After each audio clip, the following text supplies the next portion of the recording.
Welcome again. Dr. James Beckett, Sports Card Insights, show about cards, trying to cover topics that aren't frequently discussed. Today's topic is going to be, what would the ideal card shop look like? First, a thank you to our sponsors, two of whom are actually card stores, card shops. But Beckett Media, BGS, BAS, Burbank Sports Cards, outstanding shop, as well as Mike Stadium Sports Cards. So we'll talk about them today. But we also have ComC, we also have Heritage Auctions, as well as Huggins and Scott Auctions, and our three major card companies, Panini, Topps, and Upper Deck, in alphabetical order. So what does the ideal card shop look like? My frequent guest, my very popular guest is Rich Klein, longtime friend and colleague. Rich, what do you notice when you walk through the door of a card shop or a card store that makes you think, boy, this is going to be great? I think it's a mix of everything. You know, when we talk about Rob Veras, the one thing with Burbank is organization, organization, organization.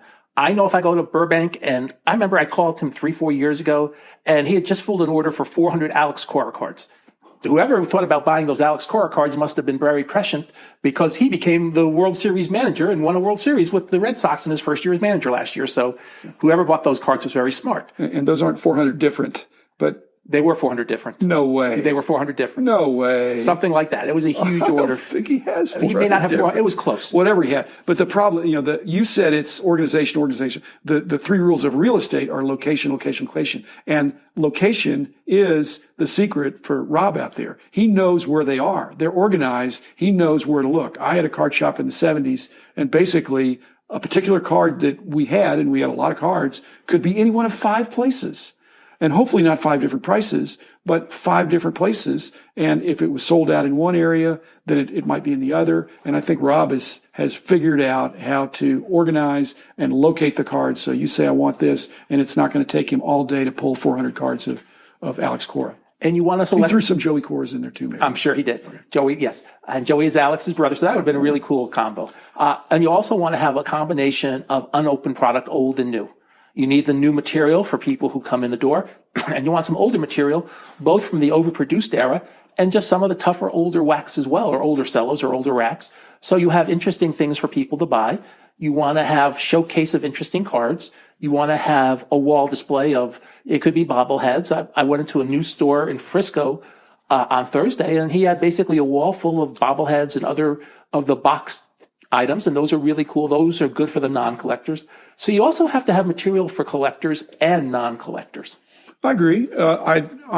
In my ideal card store, there's not gold and silver and coins or stamps. There's probably not comic books either, although some stores really got off the ground by straddling that.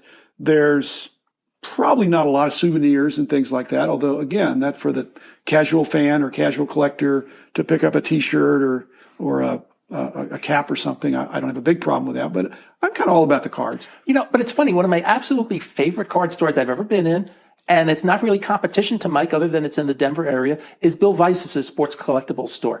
And 75% of his store is let's call it tourist-based, where it's uniforms and caps and all that stuff. And 25% can be really cool cards. Now, in our ideal store, we probably want it 90-10, but there's nothing wrong with having some of that. So if a mom comes in buying for her son, or a wife comes in for her husband, or a husband coming in for the wife, because sometimes the women are collectors, so we don't want to slight them in any way, is, hey, this is something cool that looks good on your wall. Well, I've known Bill for a long time, and he's a sharp guy. And so if that's what he's doing, it must be working.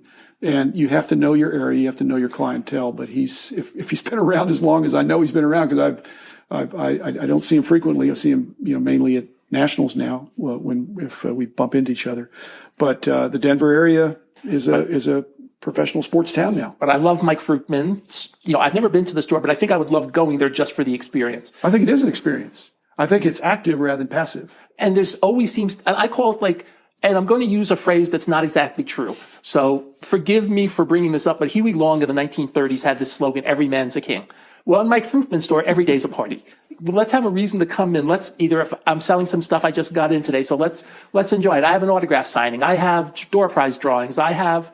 How about Pack Wars? Is he the modern day Alan Nars? He is. I don't think he does Pack. I've never seen an ad for him doing Pack Wars, but maybe he realized that doesn't work for him. Well, I think there's problems with the hearing loss sometimes when I've been around those Pack Wars.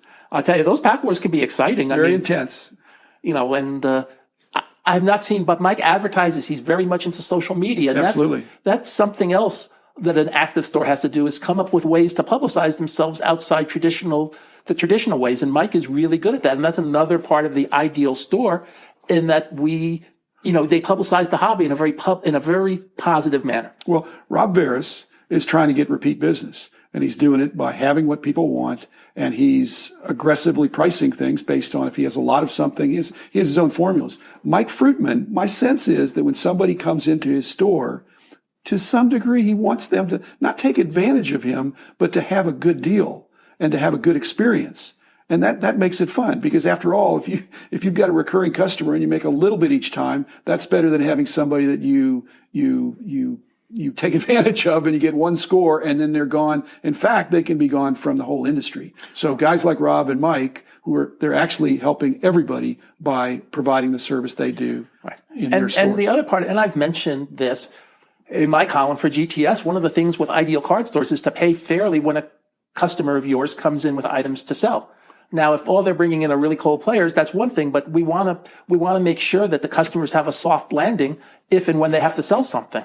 It's a chicken and egg problem, but basically, if you look at the strong years in the industry, in the hobby, they were years that were marked by strong liquidity, that there was active buying and selling. And so when dealers, I don't know if they realized this, maybe it was just the circumstances at the time, but when you stop buying their collections, they stop buying your cards.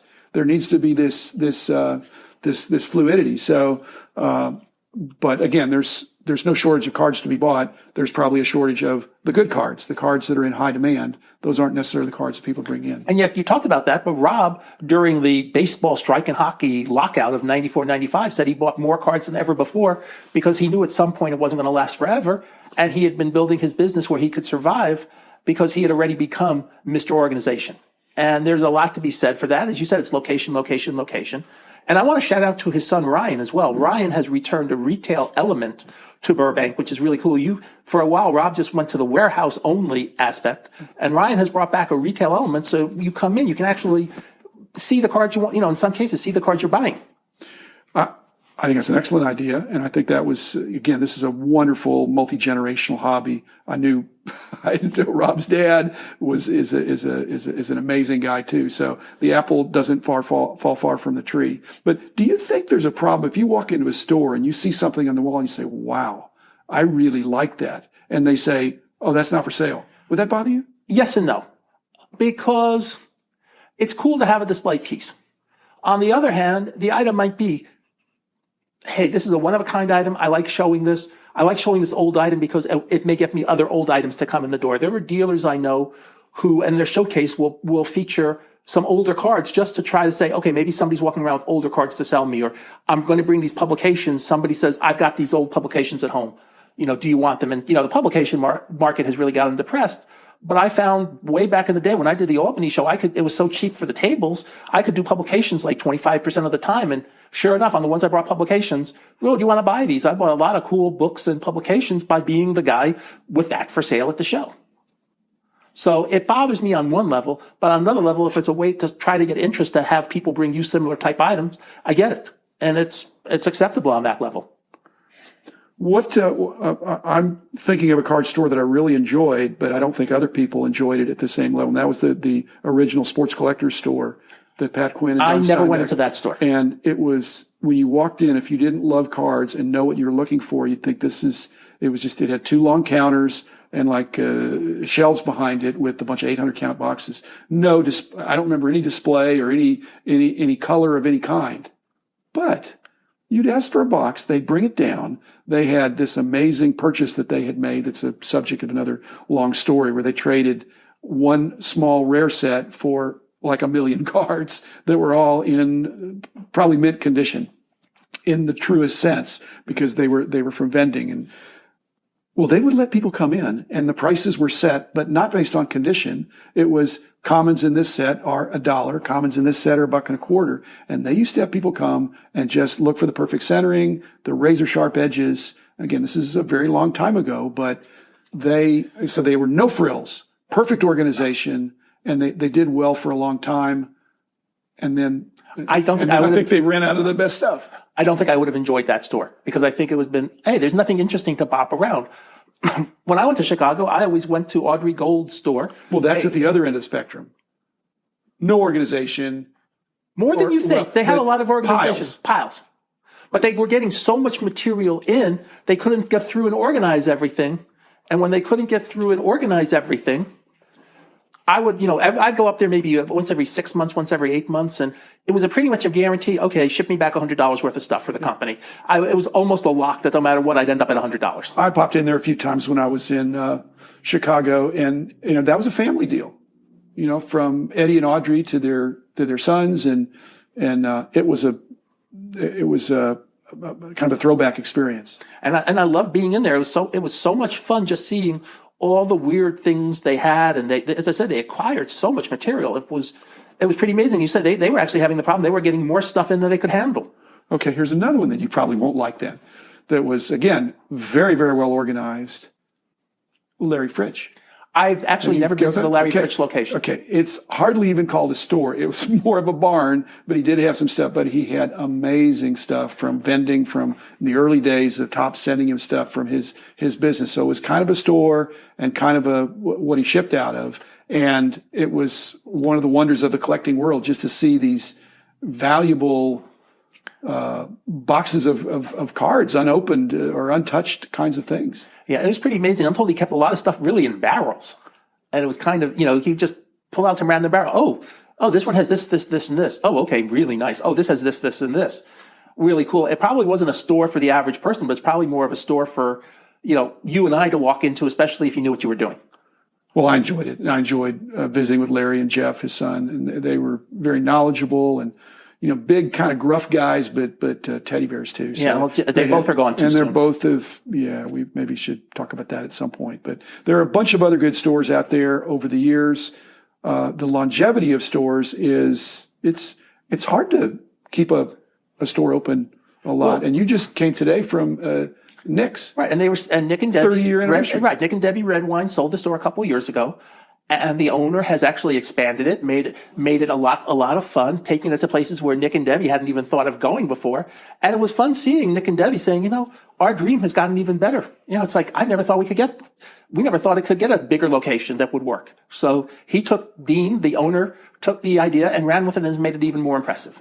Well, there's some great stores out there. Rob Veras, Mike Fruitman, hats off to you, Nick Redwine, and Debbie as well. We're out of time. We're trying to do 15-minute episodes. There's more meat on the bone, but we can deal with this topic again in the future. If you've got questions or comments, you can send them to BeckettInsights@gmail.com. But thanks for your attention today. Thanks as always, Rich, for batting these things around enjoyably, and we'll do another episode tomorrow. Thanks. Sounds like a plan. Bye.